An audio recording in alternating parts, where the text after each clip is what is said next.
Un géologue, eh bien, c'est un détective en fait. C'est un détective qui va s'intéresser aux roches sédimentaires, car les roches sédimentaires conservent une multitude d'indices qui renseignent sur son origine, ses conditions de formation, les altérations qu'elle a subies, sa forme de transport, son milieu de sédimentation, le type de climat et elle enregistre aussi le niveau de la mer. Et oui, elle enregistre le niveau de la mer. Eh bien, le géologue va, grâce à ces indices, reconstituer l'histoire des paysages. Ce que vous devez savoir, c'est que peut-être à l'endroit où vous êtes, il y avait la mer.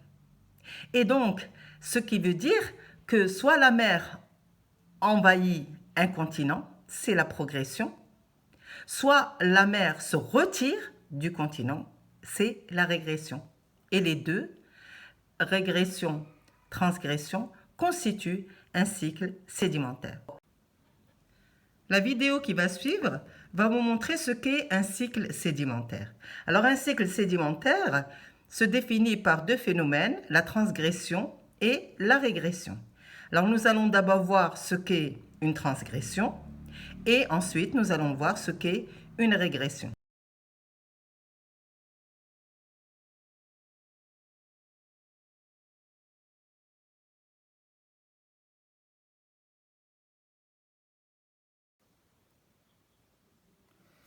La transgression. La transgression est l'avancée de la mer, la progression de la mer vers les continents. La mer va envahir une surface continentale. La plage, ici, est la limite entre le continent et l'océan et elle se caractérise par des sédiments détritiques grossiers, par exemple le sable. Si on s'éloigne de la plage, donc de la côte, on va trouver d'autres sédiments de nature différente. C'est la marne, par exemple. La marne est un mélange d'argile et de calcaire.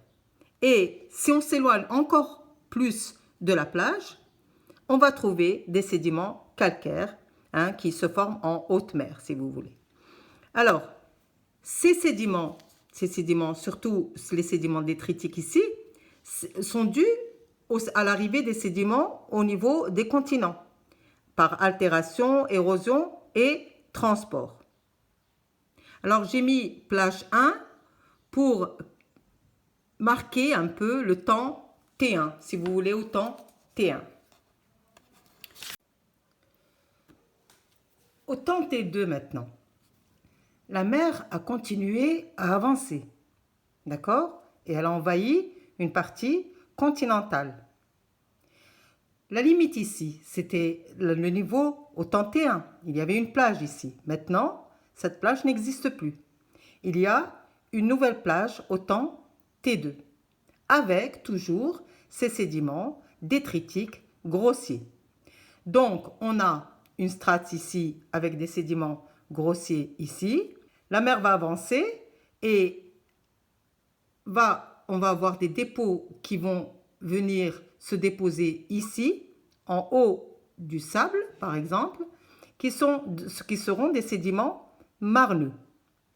Et ici, puisque la mer a avancé, ici, le niveau de l'eau est monté et on aura des sédiments carbonatés.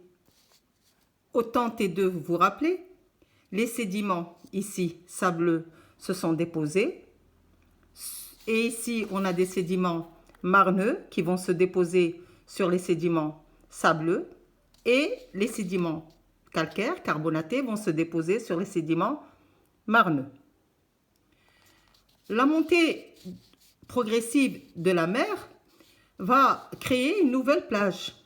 Donc, on aura la plage au temps T3 avec l'apport de sédiments détritiques. Et cela va se poursuivre ainsi jusqu'à ce qu'on ait ici des sédiments détritiques grossiers, ici des sédiments marneux et ici des sédiments calcaires.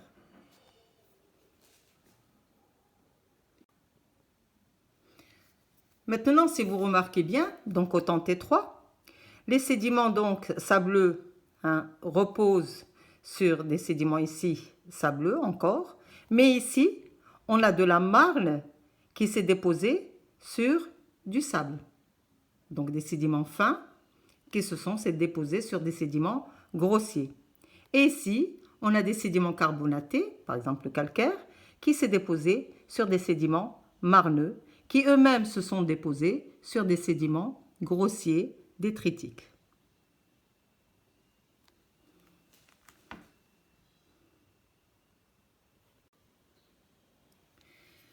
Si on se concentre maintenant sur cette partie-là, on a différentes strates.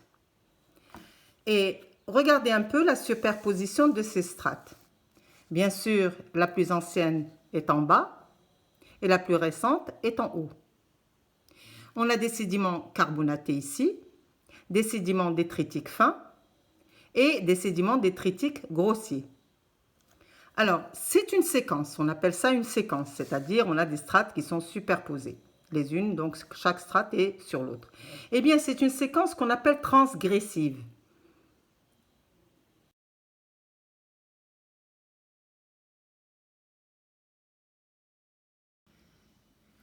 La régression. Alors, la régression, elle va se traduire par un retrait maintenant de la mer. Retrait de la mer dû à des facteurs que nous n'aborderons pas ici. Ici, maintenant, au temps T', on a la plage qui est ici, qui se caractérise toujours par des dépôts sédimentaires, détritiques, mais grossiers. Ici, toujours, on a des dépôts sédimentaires fins et ici, des dépôts carbonatés. Si maintenant, on va au temps, par exemple, on va sauter le temps 2' et on passe au temps 3', c'est-à-dire donc la mer vraiment s'est retirée. La plage au départ, la première, si vous vous rappelez, on avait la plage, ici la limite de la plage, au temps 1'.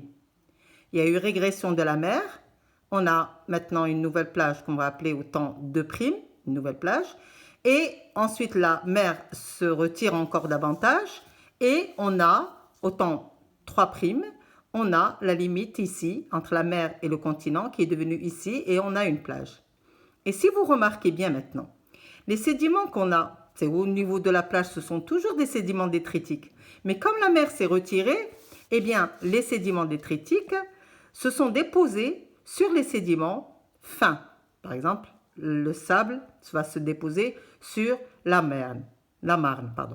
Et plus la mer se retire, et plus les sédiments qui caractérisent une certaine profondeur de la mer vont maintenant se déposer sur des sédiments, regardez ici le calcaire, qui était le calcaire caractéristique d'une grande profondeur marine. Mais comme la mer s'est retirée, la profondeur n'est plus la même. Et donc on a des sédiments marneux qui vont se déposer sur des sédiments calcaires.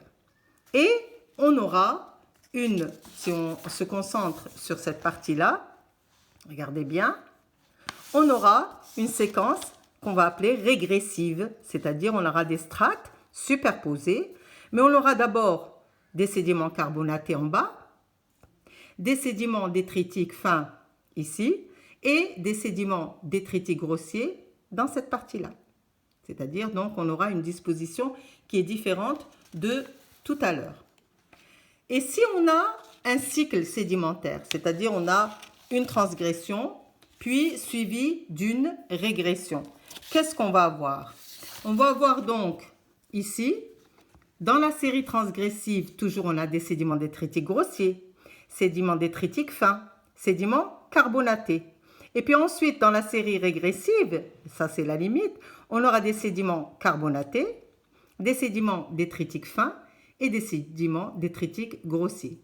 Alors, on aura deux séries, une série transgressive et une série régressive. Ça, c'est un cycle sédimentaire.